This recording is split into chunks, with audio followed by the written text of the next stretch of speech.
The following is a passage from Astral Dynamics by Robert Bruce. In this excerpt, Bruce breaks down the different dimensions beyond our physical reality and explains how they work. You'll hear about the real-time zone, the closest non-physical level to our world, and learn how our minds can influence what we experience during OBEs. Bruce also shares practical tips for exploring these dimensions and making the most of your astral adventures. Robert Bruce, who died in April 2024, was a well-known author, mystic, and teacher specializing in out-of-body experiences, OBEs, astral projection, and other spiritual practices. The Part 1, Elements of Projection 1. Dimensional Theory. The Holy Grail for projectors and OBE researchers is a reliable key to planned and repeatable out-of-body experiences.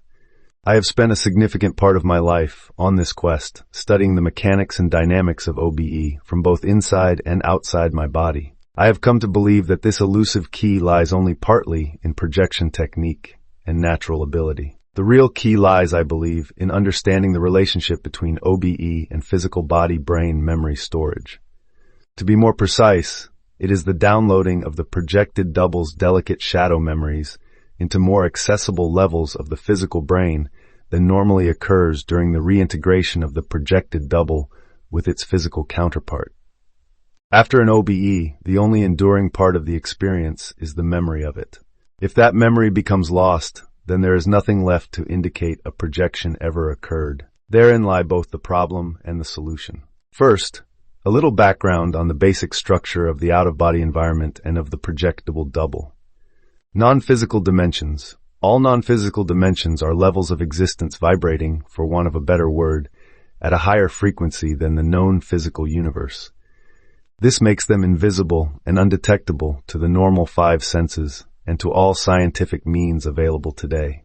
Just as different types of energies, light, X-ray, heat, microwave, etc., occupy the same space at the same time in the normal physical universe without interfering with each other to any great extent, so do these different dimensional levels coexist in the same space at the same time.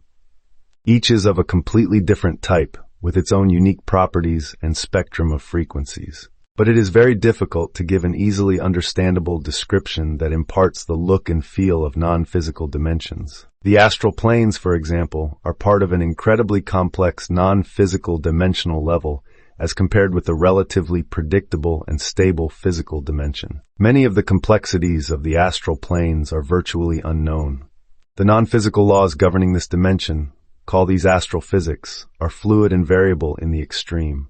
On top of this, projectors' minds can greatly affect their perception of the astral dimension. This leaves precious few constant factors for any astral researcher or explorer to work with. When dealing with the astral dimension, you cannot simply point and say, as you can in the physical universe, this is our planet, Earth, this is its atmosphere, and that is outer space, etc. You cannot even point and say, there is the astral dimension.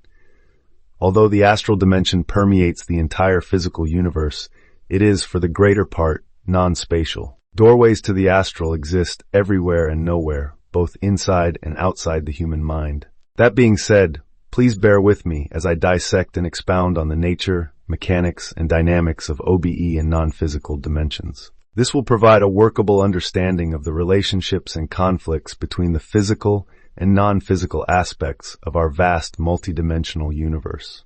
I hope this will allow you to work with or around these problem areas during future out-of-body operations. Traditional dimensional theory. This book is steeped neither in Eastern terminology nor esoteric theory. I much prefer to use Western descriptive terms wherever possible and relate my own experience and reasoning. The modern New Age belief system, adopted mainly from Eastern esoteric theory, describes 7 major dimensions or levels of existence, including the physical dimension. These begin with the physical dimension: solids, liquids, gases, and 4 etheric subplanes. The other 6 dimensions are labeled the astral, mental, buddhic, atmic, anupadaka, and adi. Each dimension is reputed to contain 7 internal levels or planes, and each plane is reputed to contain a number of lesser subplanes or realms. As you can see, an attempt to list the internal components of all 7 major dimensions would make for an exceedingly complex and lengthy list, and there are many variations of the above structure. I will not attempt to elaborate these any further. Traditional Eastern dimensional theory can be extremely complex and is often steeped in what to the average Westerner would seem like mysterious Eastern cultural and religious concepts. Wrestling with any non-descriptive foreign terminology is the last thing anyone needs when dealing with a subject as inherently complex as dimensional theory. Strange-sounding words and phrases can very easily cloud important issues. The real-time zone I call the non-physical dimensional level closest to the physical universe, the real-time zone. This is naturally the dimensional level the vast majority of projectors find themselves in when they first project out of body. The real-time zone can best be thought of as a buffer zone or intermediary area dividing the physical universe from the astral dimension proper. It shares some properties of the physical universe, a direct and objective real-time reflection of reality, and some properties of the astral dimension, a fluid, non-physical environment. The real-time zone, although technically still a part of the astral dimension, is best considered a completely separate dimensional level. This sidesteps much of the confusion inherent in trying to relate a single set of projection-related factors and environmental properties to more than one dimensional level. The out-of-body environment is anything but simple. Each dimensional level contains a different environment, each with its own unique set of aspects and properties. Reality fluctuations are the most noticeable confusing factor in the real-time zone. These fluctuations are so consistent in the real-time zone that they actually form one of its few constants. I have found the real-time zone to be fairly stable and predictable in itself. Most fluctuations are caused, I think, from interactions between the fairly sensitive real-time environment and the generally unstable perceptions of the real-time projected double. Because the real-time zone is so close to the physical dimension, New Age thought puts it at the very bottom of the dimensional scale. This leads people to consider it to be a lower astral subplane, traditionally a negative and unsavory environment, to be actively avoided. But the real-time zone does not bear any direct relationship with the lower astral subplanes. It is a completely separate neutral area, best considered as being neither high nor low in the dimensional spectrum. The average projector finds the real-time zone fairly dark and gloomy, a totally inaccurate picture that stems from projecting only late at night, just before going to sleep. At night, the world is naturally dark and gloomy and full of shadows. I would suggest to all who dispute this that they project during the daytime at least once and experience this difference. There is nothing at all dark or gloomy or scary about a real-time projection on a sunny day. On the contrary, it is one of the most delightful and thoroughly enjoyable experiences I can think of. The real-time zone overlays and permeates the entire physical universe and contains a perfect reflection of reality within it. Everything happens in real time, as reality actually happens, hence its name. Projectors traveling within the real-time zone and remaining stable and unaffected by reality fluctuations perceive themselves to be following the actual spatial contours and geographical shape of the physical universe. They thus appear to be existing inside a direct non-physical reflection of reality, as reality happens. I have spent a great deal of time in the real-time zone exploring its properties and limitations. The experience is very much like being an invisible specter in the real world. The normal laws of physics do not have any direct effect on real-time projectors. They are free to travel at will anywhere in the physical universe, at any speed, and can defy gravity. They can move through solid matter at will, although they may perceive some texture and varying degrees of resistance. Real-time projectors exist as invisible points of consciousness, although they usually perceive themselves quite differently, connected to the physical body via an invisible energetic linkage often called the silver cord. Their physical location is usually consistent with where they perceive themselves to be in the real world. Their movements can be tracked and ascertained if they are viewed with real-time sight, a type of clairvoyance. The only other way to verify the real-time aspects of a real-time projection is for the projectors to gather information and accurately report real-life events and facts that they would have no other possible way to know. Real-time sight enables observers to see into the real-time zone around them. The quality of this type of sight is variable. Sometimes only cloudy shapes or indistinct images of the surrounding room will be seen through closed eyelids and bed covers. A stronger level of real-time sight can, at the other extreme, be mistaken for normal physical sight. It can be that clear when projectors see their rooms and real-life events happening around them vividly, but through closed eyelids. A simple way of proving that real-time projection is an objective rather than a purely subjective experience is with a deck of cards. Shuffle the deck, and without looking, lay one card face up on top of a wardrobe, cabinet, or somewhere high up in your own home, preferably at least 20 feet, 6 meters, away from where your physical body will be. Or tape the card to a window facing outward without looking at it. Do not use more than one card until you have some real success with this test. Do not try to guess the card. Guesswork, even simply wondering what the card is, can easily cause subconscious interference, reality fluctuations, which can make a genuine real-time observation extremely difficult. If, for example, you try to guess or intuit what the card is, you may see the card you have guessed instead of seeing the actual card. This can undermine the real-time observation with a small reality fluctuation and make the observation inaccurate.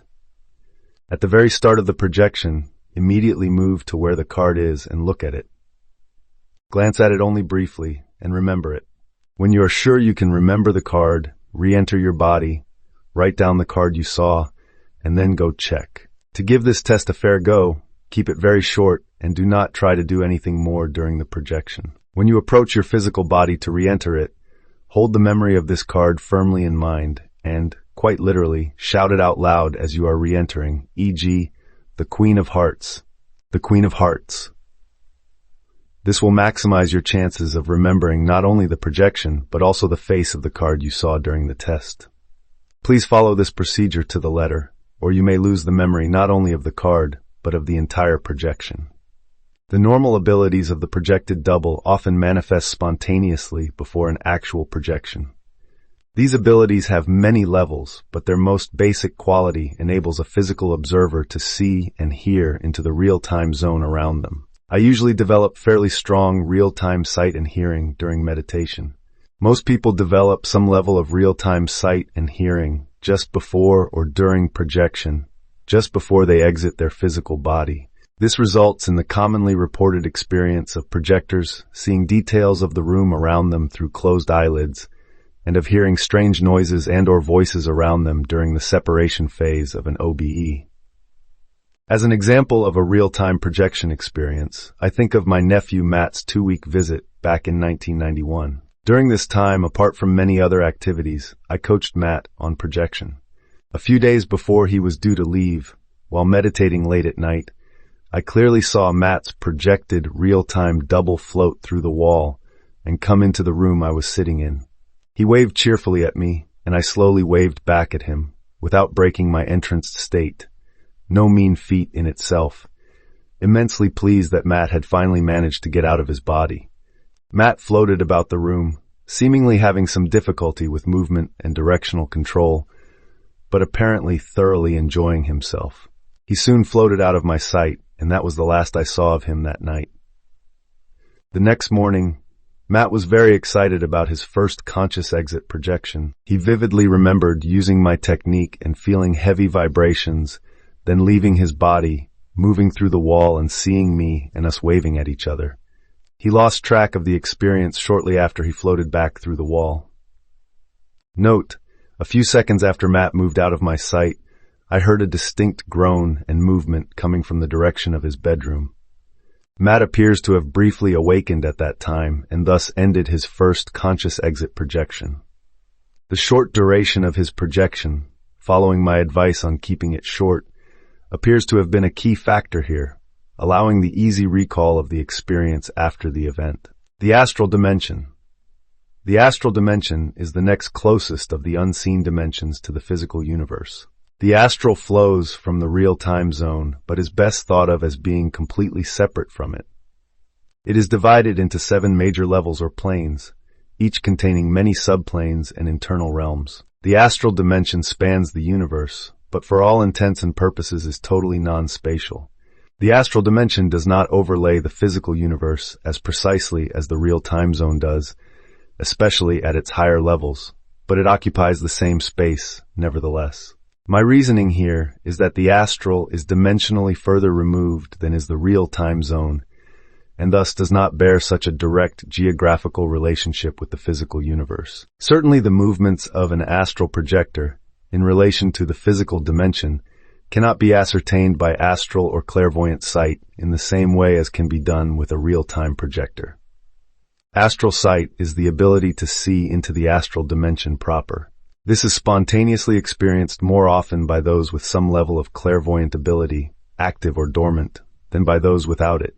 Astral sight allows the observer to see other projectors, thought forms, astral beings, wildlife, and even spirit beings.